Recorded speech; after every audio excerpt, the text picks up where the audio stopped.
বাঙালির কাছে আবেগের আরেক নাম মহানায়ক উত্তম কুমার। মৃত্যুর এত বছর পরেও প্রত্যেক বাঙালির মনে তার উজ্জ্বল উপস্থিতি। দীর্ঘদিনের অভিনয় জীবনের অগণিত সুপারহিট বাংলা সিনেমা উপহার দিয়েছিলেন তিনি। ইন্ডাস্ট্রিতে কারো কাছে তিনি পরিচিত ছিলেন দাদা, তো কারোর কাছে তিনি ছিলেন জেঠু, তো কারোর কাছে তিনি ছিলেন অত্যন্ত শ্রদ্ধার একজন মানুষ।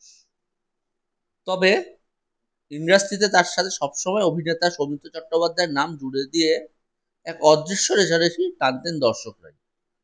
কিন্তু বাস্তবে তাদের মধ্যে ছিল এক দারুণ বন্ধুত্বপূর্ণ সম্পর্ক। কিন্তু জানলে অবাক হবেন, এই উত্তম কুমারই তার একমাত্র ছেলে গৌতম চট্টোপাধ্যায়ের বিয়েতে সৌমিত্র চট্টোপাধ্যায়কে ডেকে এনে খেতে দেননি।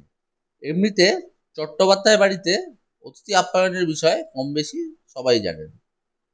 আসলে বাড়িতে অতিথি এলে বরাবরই তাদের খাতিরের যত্নের কোনো ত্রুটি রাখতেন না মহানায়ক। তাহলে আদরের পুলুর সাথে সেদিন কেন এমনটা করেছিলেন তিনি? আসলে জানা যায়, উত্তম কুমার শুধুই যে অতিথি আপ্যায়ন করতেন তাই না, সেই সাথে তাদের শরীর স্বাস্থ্যেরও খেয়াল রাখতেন। ছেলের বিয়ের দিনও তার ব্যতিক্রম হয়নি। আসলে উত্তম কুমারের ছেলের বিয়ের দিন শরীরটা ভালো ছিল না সৌমিত্র চট্টোপাধ্যায়। গ্যাস্ট্রিকের সমস্যায় বেশ কষ্ট পাচ্ছিলেন তিনি।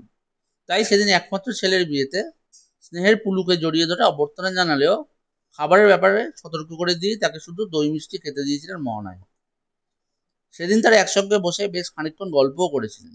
কিন্তু খাওয়ার প্রসঙ্গ উঠতেই সৌমিত্রকে থামিয়ে দিয়ে তিনি সটান বললেন, এই না, পুলুর শরীর খারাপ হবে, এখন এসব খাবে না। এরপরেই অবশ্য সৌমিত্রর দিকে তাকিয়ে তিনি বলেন, পুলু দই মিষ্টি খাবি তো? সেদিন দাদার উত্তম কুমারকে আর না বলতে পারেন সৌমিত্র। আমার এই ভিডিওগুলো যদি ভালো লেগে থাকে তবে ফেসবুকের বন্ধুরা আমার পেজটিকে ফলো করবেন এবং ভিডিওগুলোকে লাইক এবং শেয়ার করবেন, এবং ইউটিউবের বন্ধুরা আমার ভিডিওটিকে শেয়ার করবেন, আমার চ্যানেলটিকে সাবস্ক্রাইব করবেন। ধন্যবাদ।